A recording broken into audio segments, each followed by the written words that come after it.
বাড়ি গাড়ি এমনকি জামা কাপড়ও ভাড়ায় পাওয়া যায় তা তো আমরা সবাই জানি, তবে বউ যে ভাড়ায় পাওয়া যায় তা কি জানেন?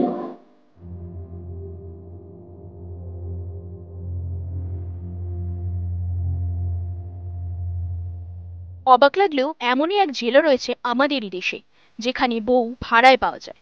মধ্যপ্রদেশের শিবপুরি জেলায় কোনো ঝামেলা ছাড়াই ভাড়া করে নেওয়া যায় বউ। তারপরে তাকে নিয়ে দিব্য দাম্পত্য জীবন কাটানো যায় সেখানে। শুধু তাই নয়, গোটা প্রক্রিয়াটি আইনসম্মত করতে স্ট্যাম্প পেপারে চুক্তিও করে নেওয়া হয়। 2024 সালেও এমনটাই হচ্ছে। নারী স্বাধীনতা, নারী ক্ষমতায়ন নিয়ে যখন উত্তাল গোটা দেশ থেকে বিশ্ব, তখন প্রথার নামে এখনো মেয়েদের গরু ছাগলের মতো নিলাম করা হয় ভরা বাজারে। আর এই ঘৃণ্য অথচ সুপরিচিত রেওয়াজ ধাদিচ প্রথা নামে পরিচিত। অবশ্য এই নিয়ে কারোর কোনো অনুতাপ তো দূরের কথা, তাপ উত্তাপও নেই।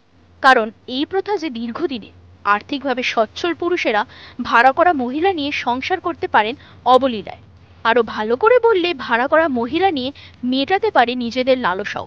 আবার সেখানে যে শুধু সাবালক মেয়েদেরই ভাড়া করা হয় এমনটা ভেবে ভুল করবেন না। যত কম বয়সী মেয়ে হবে তার দাম তত বেশি। 8 থেকে 15 বছরের সুন্দরী কুমারী মেয়েদের ভাড়া করতে লাগে 15 থেকে 25 হাজার টাকা। আর এই মেয়েদের ভাড়া দেয় তারই বাবা মা, নইলে তাদেরই বড়রা। আইন বলছে, কোনো মহিলাকে ভাড়া করে স্ত্রী হিসেবে নিজের কাছে রাখলে তা মহিলা কেনা বেচারি সমতুল্য।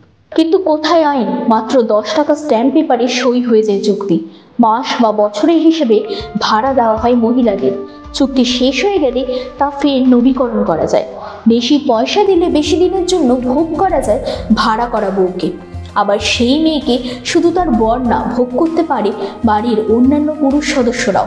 কারো ইচ্ছে না করলে সেই চুক্তি নবীকরণ নাই বা করাতে পারেন। মেয়াদ ফুরলেই ভাড়া করে ঘরে আনা যায় নতুন বউ, আর পুরনো বউ তাকে ফের বিক্রি করা হয়। আর এমনই নানা খবরের আপডেট পেতে চোখ রাখুন নিউজ 18 বাংলা ডিজিটালে।